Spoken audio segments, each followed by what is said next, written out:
그 노벨 문학상을 수상한 분 중에 사무엘 베케트라는 분이 계신데 이분이 사무엘 베케트라는 이름은 사람들이 잘 모르는데 고도를 기다리며라고 하는 그 희극을 혹시 들어보셨는지 모르겠습니다. 유명한 부조리극 중에 하나인데요. 이 고도를 기다리며라든가 이제 사무엘 베케트가 남긴 이 극 작품들을 보면은 몇 가지 특징이 있다 그래요. 어떤 분이 이렇게 정리를 했던데 보니까 일상이 얼마나 단조로운지를 보여주고 있고 인간 행동이 얼마나 무익한지를 보여주고 인간들이 서로 얼마나 의사소통이 안 되는지를 보여주고 있다고 그래요. 그래서 이제 고도를 기다리며라는 이 극을 보면은 극 중의 인물들이 모두 다 이 고도라고 하는 사람 이름이에요. 고도라고 하는 사람을 기다립니다. 그런데 모두가 다 고도를 기다리고 살아가고 있는데 고도가 누구인지 아무도 모르고 어떻게 생겼는지 아무도 모르고 그리고 왜 우리가 고도를 기다려야 되는지도 모르는 그러면서도 고도를 기다리며 살아가는 사람들의 이야기를 보여주는 거죠. 제가 오래전에 어떤 연극을 봤는데 그 연극의 제목이 기억이 안 났어요. 그런데 한 가지 기억나는 게 있었는데 그게 뭐냐면 그 연극이 도대체 뭘 말하는지 제가 도무지 모르겠더라고요. 그런데 지금 생각하니까 그게 고도를 기다리며라는 연극이었던 것 같아요. 그 연극을 보면서 뭐야 이러면서 나왔던 기억만 있어요. 그런데 그 연극이 아마 고도를 기다리며가 아니었나 하는 생각이 듭니다. 이 장폴 샤르트르라든가 이 실존주의 철학자들이 우리에게 가르쳐준 참 중요한 것이 있는데 그게 뭐냐면 우리 인간은 삶의 의미를 절대로 발견할 수 없다는 거예요. 왜 사는지 아무도 모른다는 거예요. 그냥 던져진 존재. 이 세계 속에 그냥 던져지기만 했지 내가 왜 살아야 되는지 아무도 알 수 없다는 거예요. 여기 이 마이크는 존재가 있고 동시에 본질이라는 게 있죠. 마이크가 존재한다는 건 여러분 모두가 다 알고 있는 거고요. 이 마이크의 본질이 뭐죠? 설교를 크고 명확하게 잘 듣게 하는 게 본질이죠. 그러니까 마이크는 존재와 본질이 다 있습니다. 동시에 갖고 있습니다. 이 강대상도 마찬가지입니다. 그리고 이게 여기에 있는 모든 것들이 다 존재할 뿐 아니라 본질을 가지고 있습니다. 왜 여기 있어야 되는지 다 압니다. 필요 없는 것은 쓰레기통에 다 던져지게 되죠. 그런데 우리 인간은 어떻습니까? 우리는 오늘 여기서 살아가고 있는데 사람들은 왜 사는지를 모릅니다. 왜 무엇 때문에 살아가고 있는지 답이 없습니다. 이것을 우리에게 가르쳐준 실존주의자들은 철학자들은 너무나도 우리에게 큰 공헌을 한 거죠. 그게 뭐냐면 바로 우리의 삶의 부조리입니다. 부조리. 말이 안 된다는 거죠. 그래서인지 사람들은 1차원적인 쾌락을 좇으며 살아가고 있죠. 이 세상에서 얻을 수 있는 것이 뭐예요? 쾌락밖에 없습니다. 배부르고 등 따신 것밖에 없습니다. 좋은 차를 몰고 좋은 집에 사는 것. 그게 전부인 것처럼 살아갑니다. 그리고 그것을 이루면 성공했다 그럽니다. 여러분 진짜 그것을 이루면 성공입니까? 그것이 우리의 본질, 우리의 인생의 의미를 이룬 것입니까? 그런데 우리가 예수님을 믿어서 그리스도인으로 살면서 얻는 가장 큰 혜택이 뭘까요? 여러분이 예수를 믿으면서 그리스도인으로 살면서 얻는 가장 큰 혜택이 뭔 것 같습니까? 그것은 바로 우리의 삶의 부조리가 다 해결이 됐다는 거예요. 우리 인생의 모순이 다 해결받았다는 거예요. 여러분 오늘 저와 여러분이 가지고 있는 가장 큰 부조리가 뭡니까? 모순이 뭡니까? 우리가 일평생 짓고 있는 죄의 문제죠. 부도덕의 문제죠. 그리고 마지막 순간에는 이 죽음의 문제 아닙니까? 심지어 어떤 사람들 의사를 붙들고 저 좀 살려주세요 그럽니다. 그리고 죄는 어떻습니까? 우리를 가장 수치스럽게 하죠. 여러분 우리의 죄가 우리가 일주일 동안 지었던 그 마음의 죄와 우리 행동의 그 죄가 폭로되지 않아서 지금 우리가 살고 있는 겁니다. 여러분이 어떤 연예인처럼 그 모든 것들이 다 폭로된다고 생각해 보십시오. 여러분의 통화 내역이 다 폭로가 되고 여러분이 무슨 짓을 했는지 다 폭로가 되고 여러분이 마음에 어떤 생각을 품고 있었는지가 다 폭로가 된다고 생각해 보십시오. 여러분 살 수 있습니까? 우리가 살 수가 있어요? 못 살죠. 우리의 이 죄의 문제를 해결하지 못하면 우리는 살 수 없는 거고요. 죽음의 문제를 해결할 수 없으면은 우리 인생은 아무 의미가 없는 겁니다. 사실은. 그런데 예수님은요. 십자가에서 우리 죄 문제 해결해 주셨고 죽음의 문제까지도 부활하셔서 해결해 주셨습니다. 놀라운 게 뭐냐면 저와 여러분이 하나님 앞에 섰을 때에 죄의 문제가 아무런 문제가 되지 않습니다. 예수님께서 우리의 변호사가 되어주시고 예수님께서 우리의 중보자가 되어주십니다. 제가 지난번에도 말씀드렸죠. 우리가 하나님의 심판대 앞에 딱 설 때에 예수님께서 우리에게 보여주실 게 뭐라고요? 예수님의 손에 난 못자국입니다. 예수님의 옆구리에 있는 창자국입니다.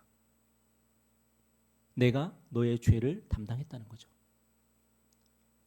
여러분, 우리가 하나님 앞에 섰을 때에 우리의 죄는 아무 문제가 되지 않습니다. 예수님께서 우리의 부조리를 해결해 주셨습니다. 그뿐 아니라 예수님은 우리에게 인생의 참된 의미와 목적까지도 선물해 주셨습니다. 사람들은 왜 사는지 모릅니다. 근데 우리는 알죠.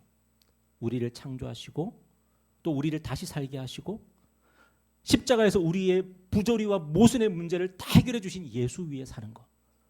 이것이 바로 저와 여러분의 인생의 목적과 의미입니다. 혹시 더 필요한 거 있으십니까? 그런데 목사님 돈이 좀 없어 돈이. 아니죠. 저와 여러분 예수를 위해서 하나님을 위해서 무엇이든지 할 수 있습니다. 무엇이든지 할 수 있습니다. 우리 그리스도인들은 고도가 누구인지 어떻게 생겼는지 왜 기다려야 되는지 모른 채 고도를 기다리며 살 필요가 없습니다. 우리가 기다리는 분은 2000년 전에 사도들이 눈으로 보고 손으로 만진 그분입니다. 사도들은 주님에 대한 믿음을 증거했고 그 믿음을 지키고 증거하기 위해서 자신들의 생명을 다 던져버렸습니다.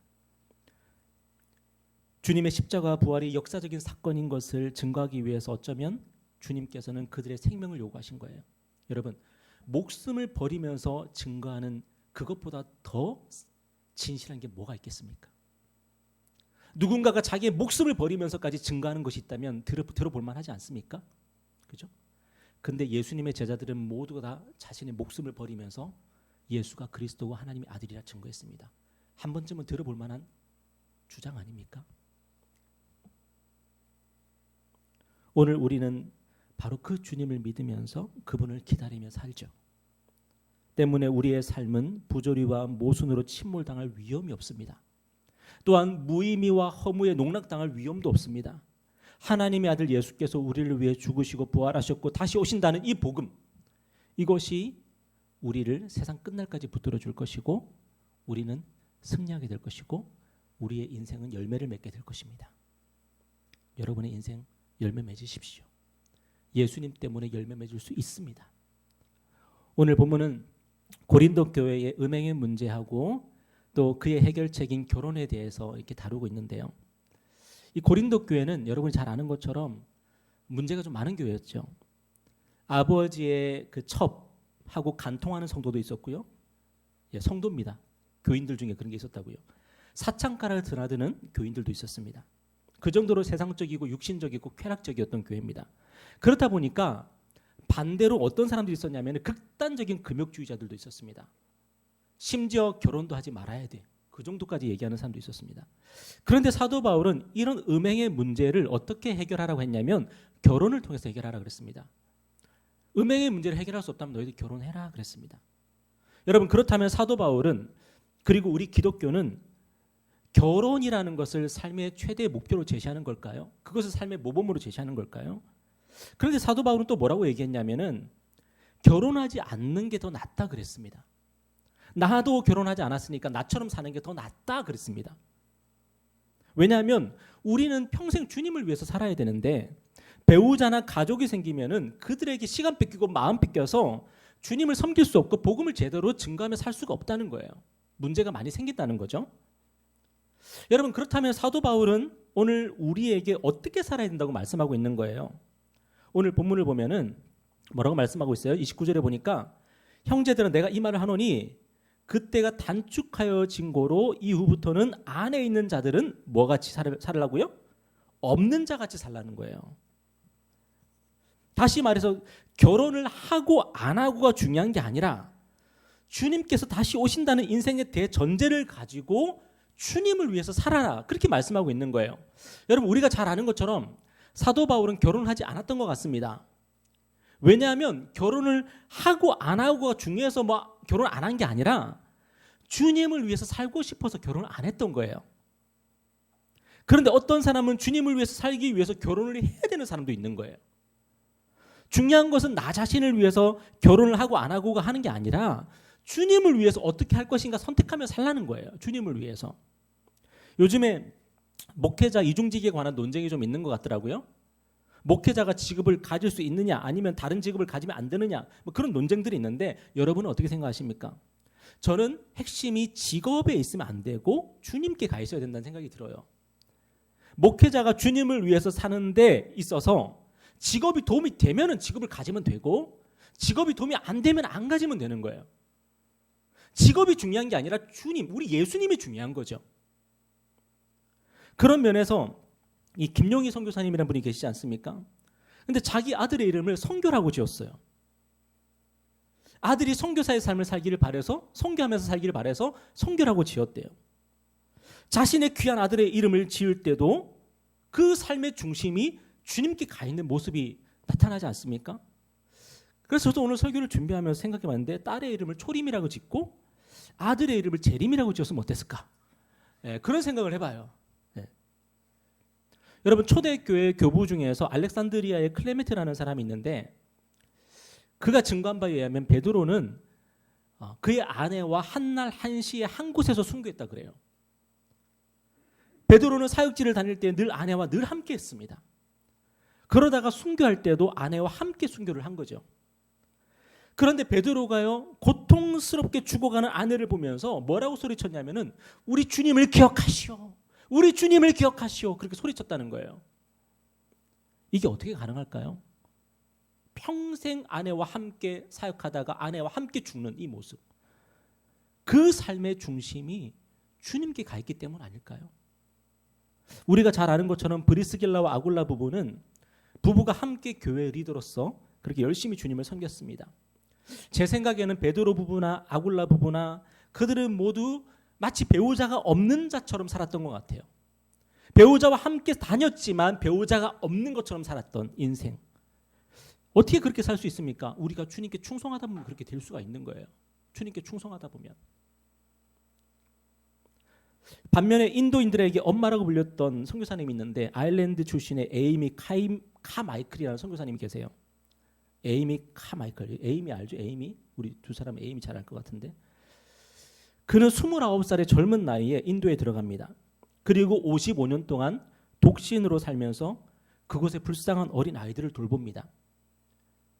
특히 인도인들이 참 놀랐던 게 뭐냐면 그분이 인도 사람들이 입는 옷 중에서 가장 낮은 취약계층들이 입는 옷, 흰색으로 된 그런 살이라고 하는 옷이 있는데 그 옷을 입고 선교를 했던 거예요. 그러니까 우리로 치면은 뭡니까? 서양 선교사가 들어와서 백정들이 입는 옷을 입고 그 복장을 하고 선교를 했던 거죠. 우리로 치면. 물론 우리나라에서는 그런 사람 없었겠지만.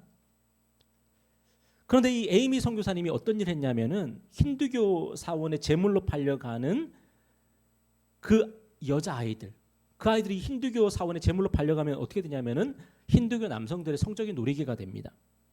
그런데 그 아이들을 구출해내는 일을 평생 했어요. 그러다 보니까 인도 사람들이 얼마나 그 에이미 선교사님을 미워했는지 몰라요. 왜냐하면은 이것이 죄라 그러고 이렇게 하면 안 된다라고 폭로했기 때문에. 그래서 에이미 선교사님은 온갖 살해 위협에 시달리게 됩니다. 제 생각에는 그랬기 때문에 평생 결혼하지 않았을까 싶어요. 위험한 일을 하니까. 그래도 에이미 선교사님은 그 일을 멈추지 않았고 수백 명의 아이들을 구출해서 돌보고 양육했습니다.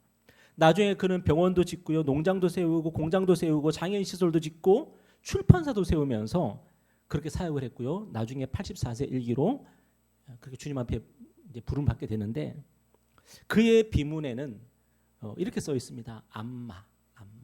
안마가 뭘까요? 엄마예요. 엄마. 여러분 결혼하지 않았습니다. 그런데 그는 엄마로 살았어요. 결혼하지 않았는데 어떻게 엄마로 살 수 있죠? 주님께 충성하다 보니까요. 베드로 또 브리스길라와 아굴라처럼 결혼해서 배우자와 함께 주님을 섬기며 사는 것도 참 좋은 일이고요. 바울이나 에이미 선교사님처럼 독신으로 주님을 섬기는 그 삶도 참 좋은 것입니다.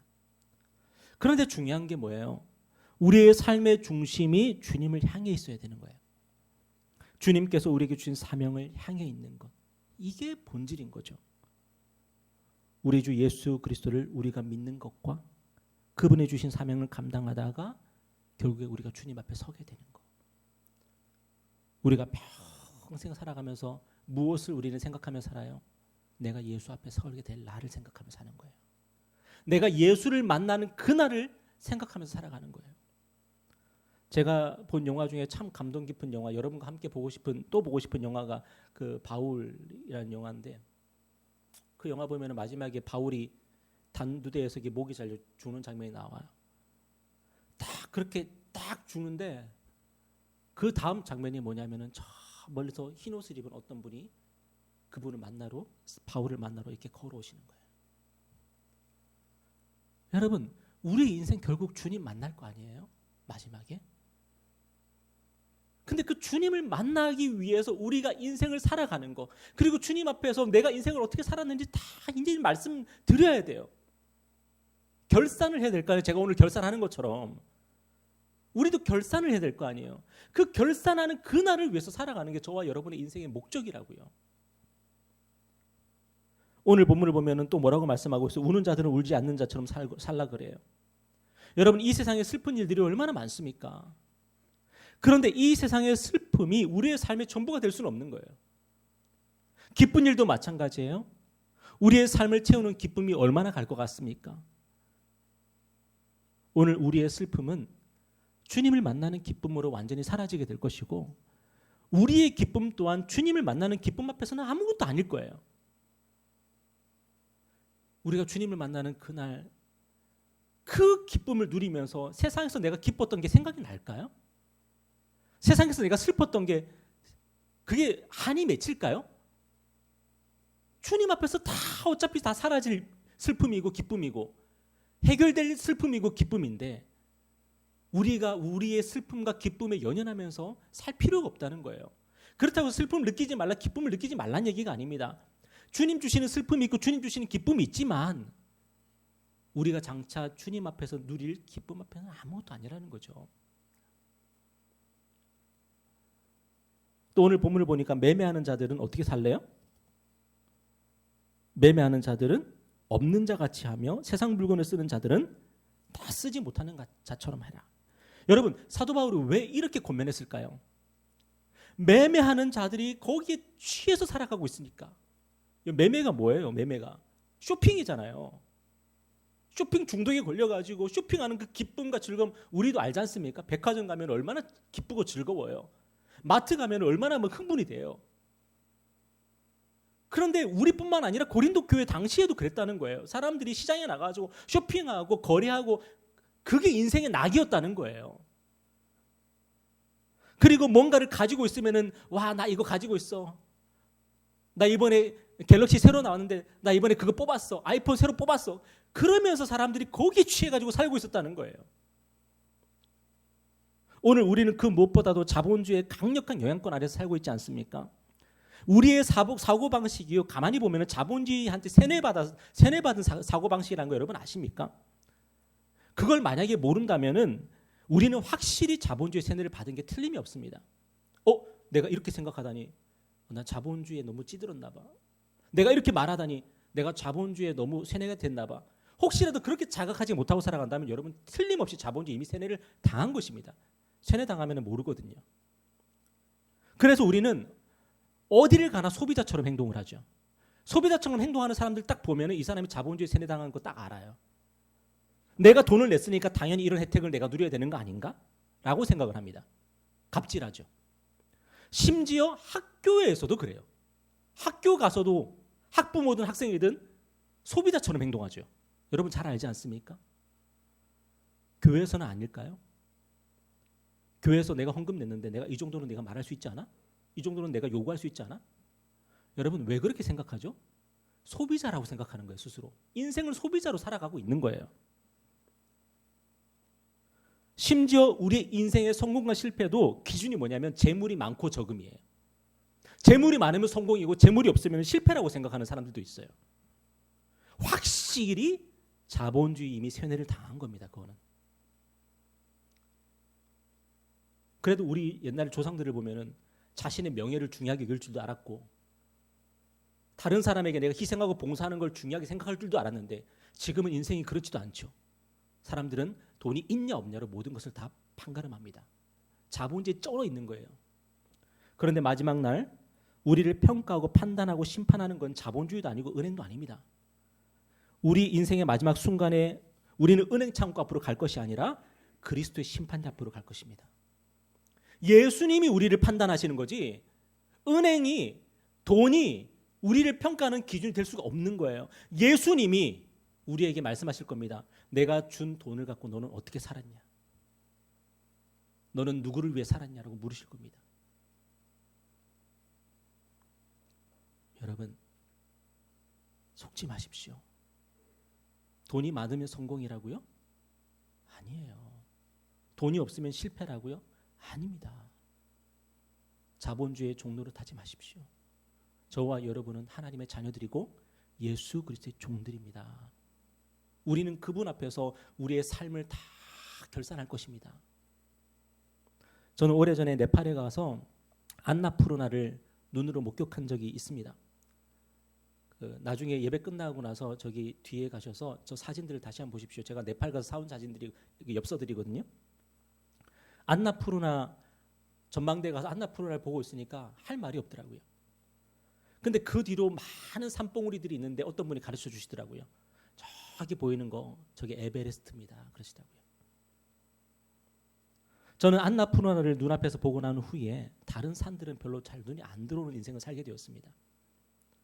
물론 산 속에 들어가서 만나는 다채로운 식물이나 산짐승에 감탄을 하긴 하는데 그렇지만 산의 웅장함에 대해서는 이제 무감각하게 되었어요.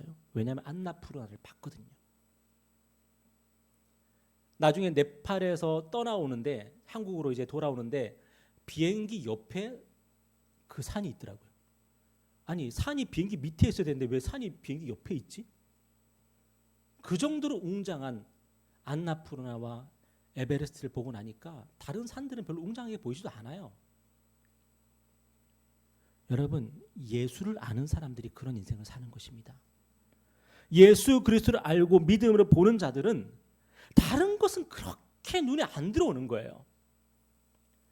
이 세상 그 어떤 슬픔이 슬픔이겠으며 이 세상 어떤 기쁨이 큰 기쁨이 될까요? 예수를 아는데.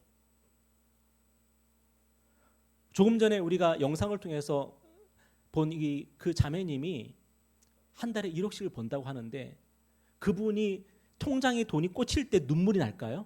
막 헉 하면서 아까 보셨죠? 그분은 하나님의 이야기를 할 때 눈물을 흘려요.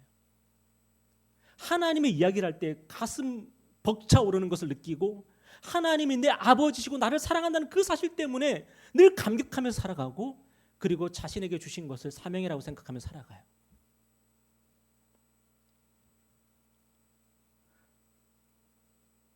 우리 예수 믿는 사람들은 이렇게 고백하는 거예요.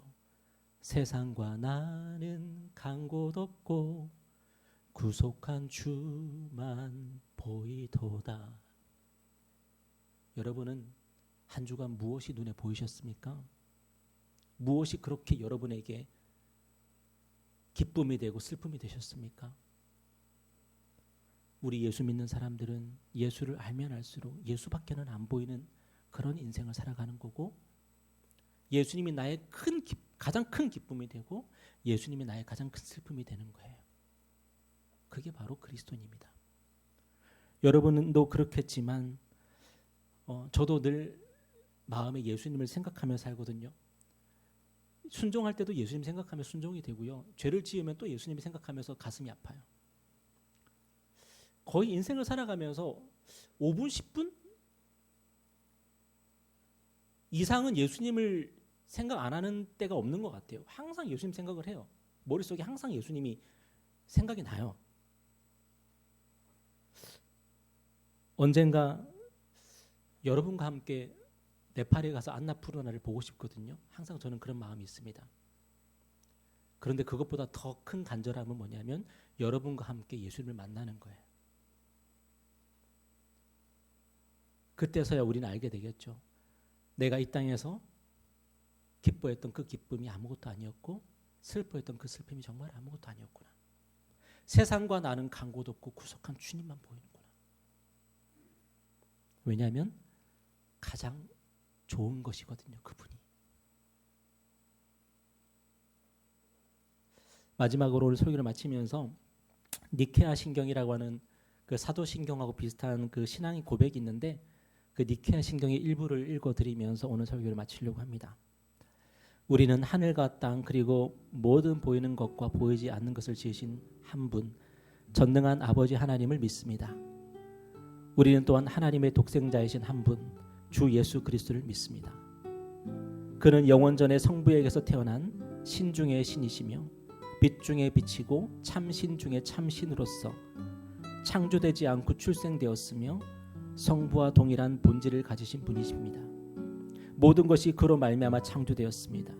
그는 우리를 위하여 우리 구원을 위하여 하늘에서 내려와 성령의 능력과 동정녀 마리아를 통해 육신을 입어 사람이 되셨습니다. 그는 우리를 위하여 본디오 빌라도가 다스릴 때에 십자가에 못 박혔습니다. 그는 고난을 받고 장사되었으며 성경대로 사흘 만에 부활하시고 하늘에 오르사 아버지의 우편에 앉으셨습니다. 그는 산자와 죽은 자를 심판하러 영광 중에 다시 오실 것이며 그의 나라는 끝이 없을 것입니다. 이 예수님이 바로 저와 여러분을 위해서 죽으시고 부활하신 우리의 주인이십니다. 여러분 그분만 바라보시고 그분과 결산할 날을 준비하며 살아가기를 축복합니다. 기도하겠습니다.